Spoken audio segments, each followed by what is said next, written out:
আমি এটা জানতামই না Alif, I am so glad you brought it up. Wham documentary review, চলো আলিফ। ও এখন হ্যাঁ হ্যাঁ, দ্যাটস র্যান্ডম। আমি তখন নাম্বারটা আপনি লাস্টে দিয়েছেন, পরে আমরা নো কথা মোর বলবো। র্যান্ডম হচ্ছে যে তুমি আমাকে টপিক দিছো, আমি তারপর থাম্বনেল বানাইছি, এন্ড দেন ইউ সেড আমি আজকে কি ওই মিসেস চ্যাটার্জি ভার্সেস নরওয়ে করবো না, কিন্তু এটা ও থাম্বনেল করবো আছে। না। হ্যাঁ, but it's there in the thumbnail. ও আচ্ছা, I didn't They realize already made that. the thumbnail by then. So that's random. This is What? You're nothing. not going to talk about the Norway girl? Nah, I don't Acha, want to. okay. You watched it, right? So we'll talk about Nope. it for it. Oh yeah, okay, fine. তাহলে আমি next week কথা বলবো। Alright, warm হচ্ছে আমার কি বলবো, মানে ছোটবেলার Last যদি কোনো, Christmas, I gave you my that's not heart. Wham, but yeah, thank you, that's George Michael. It's not? I thought it That's was not Wham. I thought it was Wham. Really? It's Wow. George What? Michael. It is. Okay. Chup. Shush. Okay. Let me start talking about Wham, the documentary. All right. So basically, Wham হচ্ছে 80s এর early 80s এর একটা band বলবো না, I'd call them a duo.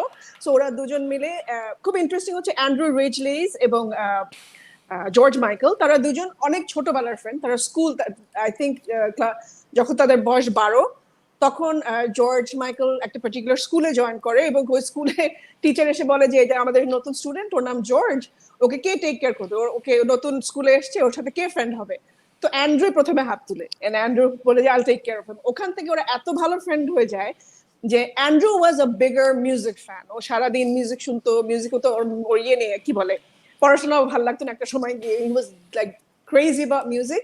তো George ওর ইন্সপিরেশনটা নিয়ে and he had that natural talent. So ও লাইক ওরা দুজন মিলে তখন একটা সময় গিয়ে মিউজিক শেয়ার করা শুরু করে, মিউজিক বানানো শুরু করে, and they started with rapping, and that's really interesting কারণ ওরা মনে হয় যখন 17 years old তখন ওরা প্রথম একটা সিঙ্গল বানানো শুরু করে, এরকম করে আস্তে আস্তে ওয়াম র্যাপ নামে তাদের প্রথম গান তারা রিলিজ করে। সো ইন্টারেস্টিং ব্যাপার হচ্ছে যে প্রথমে ওরা এদিকে ওদিকে যায়, আরো অনেক বেশ কয়েকটা গান নিয়ে যায়। Naturally they only 17-18 years old, তো কে ওদেরকে ওভাবে সিরিয়াসলি নিবে, বাট গানগুলো তখন ওরা ঠিকমতো মানে যেখানেই দিয়েছে বেশিরভাগ জায়গায় দে ওয়ার লাইক রিফিউজড। তো তারপরে একটা সময় গিয়ে আরো কিছু গান তারা একসাথে তৈরি করা শুরু করে, এবং একটা পর্যায়ে গিয়ে কিছু ডেমো এখানে ওখানে বিভিন্ন জায়গায় দেয়। তখন একজন তাদেরকে পিক করার পরে তখন বলে যাচ্ছে ঠিক আছে, আমি তোমাদেরকে প্রমোট করব, তোমাদের গান নিয়ে করবো। তখন একটা মিউজিক ভিডিও করে গান তাদের রিলিজ করা শুরু করে। আর ওই যে ওই বয়সটা যে 17-18, ওই সময় ওদের ইয়ে ছিল যে আমরা খুব রিবেলিয়াস মিউজিক করবো, আমরা এটা মানি না, ওইটা মানি না, এই যে ওই টাইপের একটা ফিলিং ছিল। সো ওরা ইভেন্চুয়ালি প্রথমে মানে টপ 10-এ খুব কষ্ট করে 72-তে পজিশনে বা এরকম একটা জায়গায় আসে। তারপরে আরো কিছু দেখা যায় যে না, এরকম করতে হবে, এভাবে তো হবে না, তোমাদেরকে লাইভ শোজ করতে হবে। ওরা বিভিন্ন ছোট ছোট ক্লাবে গিয়ে লাইভ গিগস করতো, ওখান থেকে ওরা আস্তে আস্তে পপুলার হওয়া শুরু করে। এন্ড ওরা যে এত পপুলার হয়, এই ব্যান্ডটা মাত্র লাস্ট করেছিল 4 years। In 4 years there like এখনো পর্যন্ত ওয়াম ইজ সো পপুলার, যারা 80s মিউজিক শুনে বা তার জানে। সো ইন্টারেস্টিং হচ্ছে যে এই দুজনের রিলেশনশিপটা, কারণ আমি নিজেও জানতাম না যে আসলে ওয়াম কিভাবে ভাঙে বা ওয়াম থেকে কিভাবে জর্জ মাইকেল আলাদা হয়ে যায়।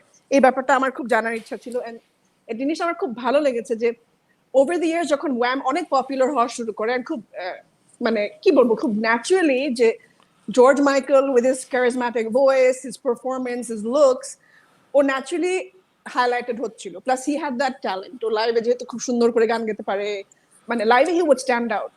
এবং একটা দেখা ছিল যে লাইভ এইড কনসার্টে, যেটা 1985-এ হয়, তখন জর্জ মাইকেলকে আলাদা করে ডাকা হয় to perform with Elton John, and that's huge. Like Elton John তখনই অনেক বিশাল ব্যাপার, এবং সেখানে ওয়াম থেকে আলাদা করে একজন মেম্বারকে নিয়ে আসা, but George Michael was sweet enough যে ও অ্যান্ড্রুকে নিয়ে আসে, এন্ড অ্যান্ড্রু ওদের সাথে ব্যাকআপ ভোকাল করে, মানে he was just part of the performance. So eventually যেটা হয় যে জর্জ মাইকেলের ট্যালেন্টটা অ্যান্ড্রু নিজেই রিয়েলাইজ করে, এবং ও ইন্টারভিউতে মানে ওখানে ডকুমেন্টারিতে বলে যে একটা সময় যে I realise that I was not good enough. আমি মানে we were good enough for like আমরা এই 17-18-19 year old যা করছি ওই সময়, but eventually George Michael evolved. আর ওর even he was not in like not only making music, like শুধু গান লিখছিল না, গান শুরু করছিল, he was also in the production, সে নিজে নিজে গান প্রডিউস করছিল। সো ও ওই ভাইটা চিন্তা করতে পারছিল না Andrew. So Andrew was like না, I think you should do it. Funny thing is Careless Whisper, Last Christmas is purely George Michael, যেখানে অ্যান্ড্রু ছিল, Andrew was a part of it.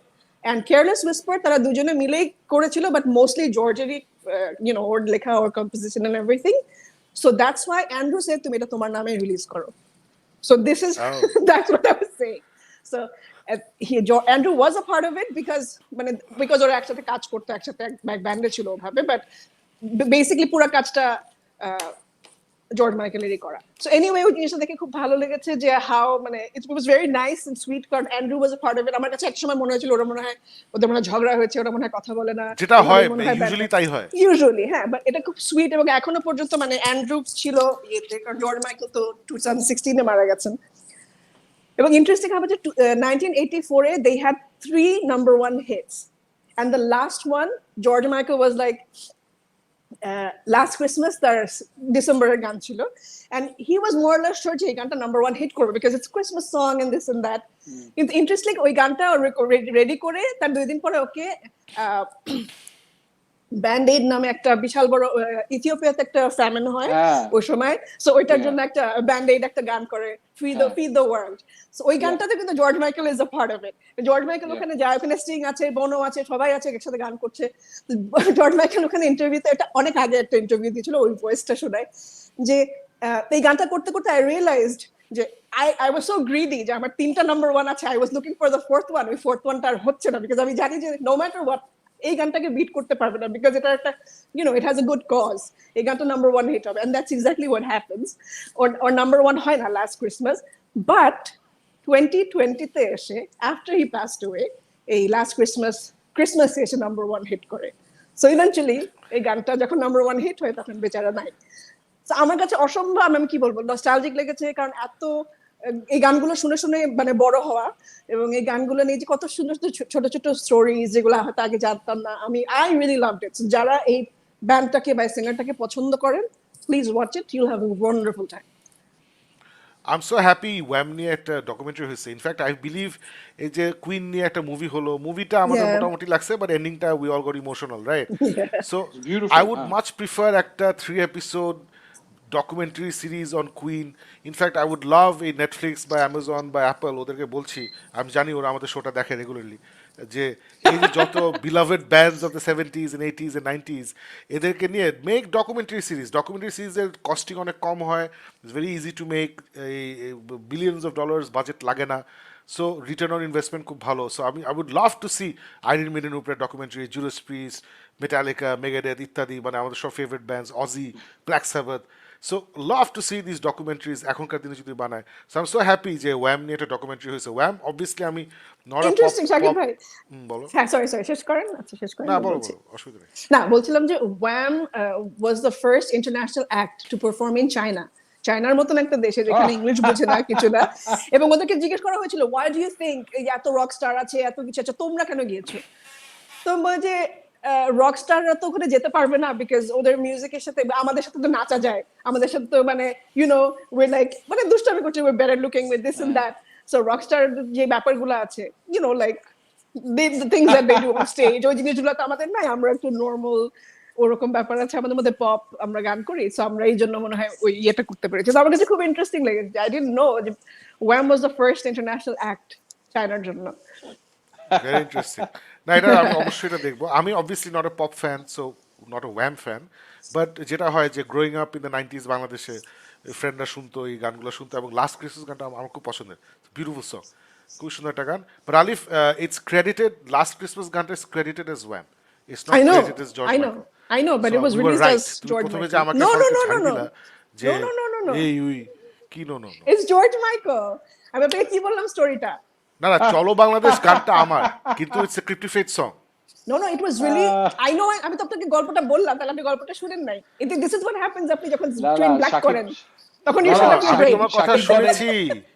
Shakib heard the story, but he was like, wait, someone has Let me challenged Google. my musical knowledge.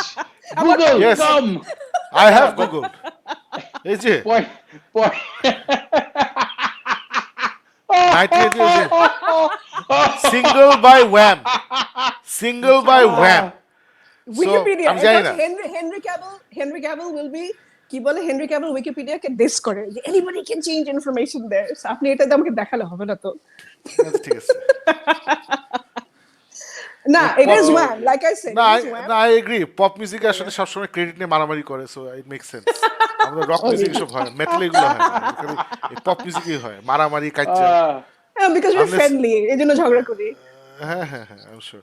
Anyway, there you have it guys. That's our review of Wham by Alif. এটা আমি definitely দেখবো জানি না ফারুক দেখবে নাকি but let us know Sakib আপনারা ভাই কি জীবনও দেখবে না, he just being আমি অফ কোর্স দেখবো আমার জর্জ মাইকেল খুব পছন্দের not just because of Shakib his music 100% বলেন কি? দেখবে Alif Shakib 100% দেখবে if only to come back on another show and say যে in exactly 26 minutes 35 It seconds is A Wham. এই কথাটা বলে and they say it's Wham Alif therefore show মধ্যে and plus Google এর মধ্যে plus আমার কাছে তুমি ভুল ইয়ে করেছো ধরা খেয়েছো and I rest my case this will go on Shakib না will watch Wham না ওর আরেকটা গান আছে ফেথ ওই গানটা খুব পছন্দের প্লাস Yeah.